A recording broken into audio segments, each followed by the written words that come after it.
نبی صلی اللہ علیہ وسلم نے حضرت ابو ہریرہ کو اپنا نعل جوتا پکڑایا اور فرمایا کہ یہ جوتا لے کے جاؤ، یہ علامت ہے کہ تم میرے پاس سے ہو کے گئے ہو، جو بھی ملے اس کو کہو کہ من قال لا الہ الا اللہ دخل الجنہ، جو بھی لا الہ الا اللہ کہے گا وہ جنت میں داخل ہوگا۔ حضرت ابو ہریرہ بھاگے بھاگے جا رہے ہیں، بھائی خوشخبری سنا دوں لوگوں کو۔ ملاقات ہوئی حضرت عمر سے۔ حضرت عمر نے ابو ہریرہ کو دیکھا کہ آپ جوتا لے کے جا رہے ہیں، سید الانبیاء صلی اللہ علیہ وسلم کی نعل شریف لے کے جا رہے ہیں۔ کہاں بھائی؟ فرمایا ایسے نبی نے حکم دیا ہے۔ حضرت عمر نے زور سے لگایا دھکا۔ حضرت ابو ہریرہ فرماتے ہیں فخررت علی استی، میں کولے کے بل زمین پہ گرا۔ اچھا، لوگ مجھے کہتے ہیں مفتی صاحب حدیث کا ریفرنس دے دیا کریں۔ دیکھو میں جب بھی کوئی حدیث پیش کرتا ہوں صحیح حدیث ہوتی ہے، وہ میں نے التزام کیا ہوا ہے میں ضعیف حدیث نہیں بیان کروں گا۔ کہیں انسان سے غلطی ہو سکتی ہے، کہیں، ظاہر ہے ہم کوئی فرشتے تو نہیں ہے نا، تو میں اس سے فوراً رجوع کر لیتا ہوں۔ پھر میری کوشش یہ ہوتی ہے، میرے جو لوگ بیانات سن رہے ہیں کئی سالوں سے، انہوں نے شاید میرے بیان میں نہیں کہیں مجھ سے کبھی ضعیف حدیث سنی ہو۔ تو جو کہتے ہیں نا قصے کہانیاں، تو ہمارے بیان میں کوشش ہوتی ہے کہ بات مستند ہو۔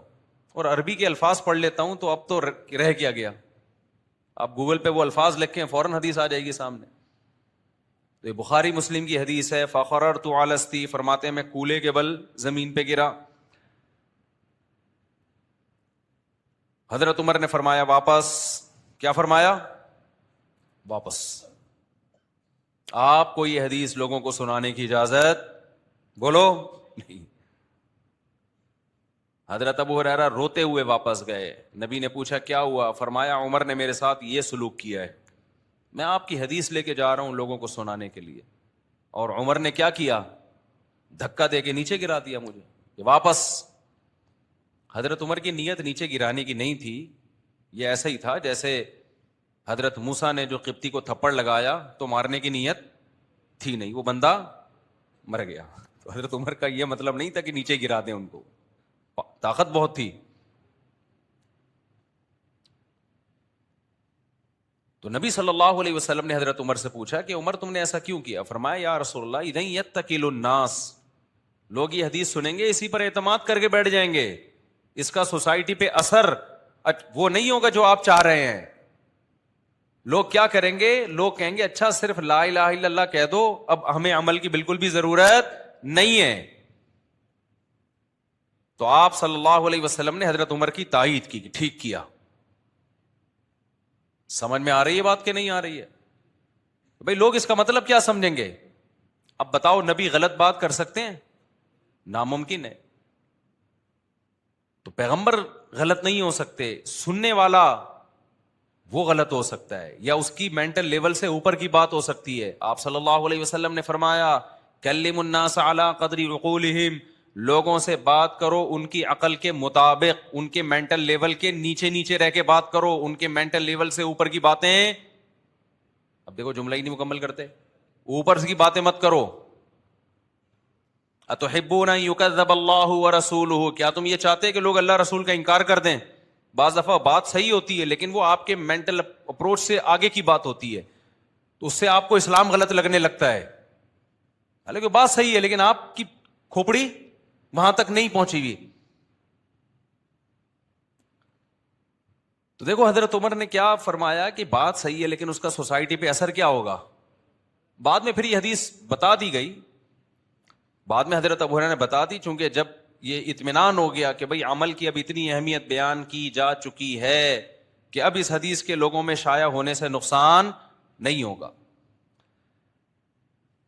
تو میری بھی عادت ہے جب میں بیان کروں کوئی کلپ ہو تو میں دیکھتا ہوں کمنٹس کیا آ رہے ہیں اس کے، تو لوگ کمنٹس کر رہے ہوتے ہیں۔ اچھا، آپ کے اپنے چینل پہ زیادہ تر پازیٹیو کمنٹس ہی ہوتے ہیں، عقیدت مند ہوتے ہیں، جا کے دوسروں کے چینلوں پہ دیکھا کرو کیا ہو رہا ہے، سمجھ رہے ہو؟ وہاں ہر طرح کا مال ہوتا ہے، وہ کھل کے برا بھلا کہہ رہے ہوتے ہیں، کھل کے دبا کے برا بھلا کہہ رہے ہوتے ہیں، خاص طور پر جو فیس بکیے ہیں نا، فیس بکیے،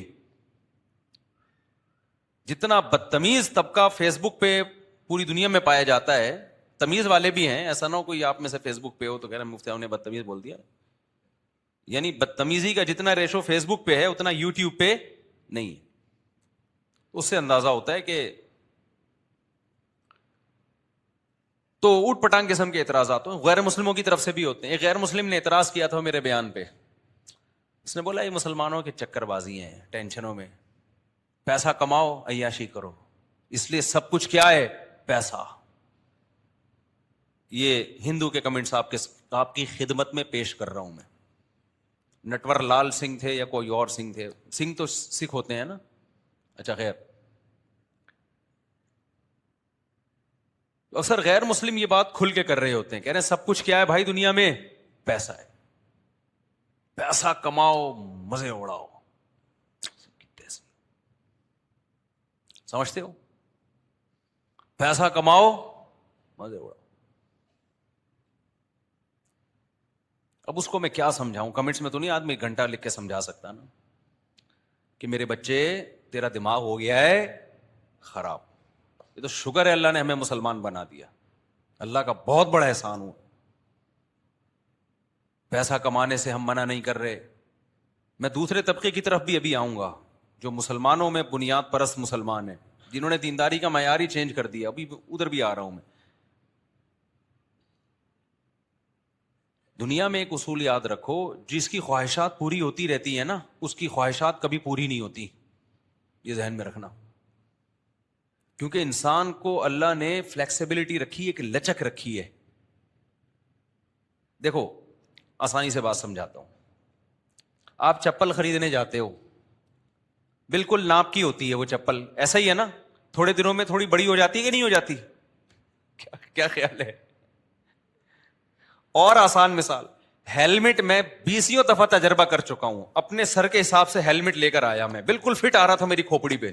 تھوڑے دن میں دیکھا وہ ہیلمٹ میرے جیسے 2 بندے آ جائیں اس ہیلمٹ میں. میں حیران، یار یہ 2 بندے کیوں آ رہے ہیں اس میں؟ وجہ اس کی ہے کہ مجھ سے بڑے سر والے نے وہ ہیلمٹ ایک دن پہن لیا. ایک دن وہ ہیلمٹ کس نے پہن لیا؟ مجھ سے بڑے سر والے نے. وہ ہیلمٹ اپنے آپ کو اس بڑے کھوپڑی کے حساب سے ہیلمٹ نے ایڈجسٹ کر لیا. اب ہماری کھوپڑی اس میں گھوم رہی ہے. ایسا ہوتا ہے کہ نہیں ہوتا؟ آپ اپنی چپل کسی کو پہنا دو بڑے پاؤں والے کو، آپ کا پاؤں باہر نکلنا شروع ہو جائے.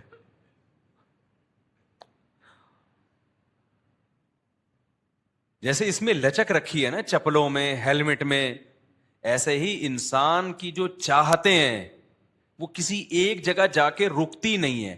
آپ کی یہ چاہت ہے، پیسہ آ گیا میں یہ چاہت پوری کروں.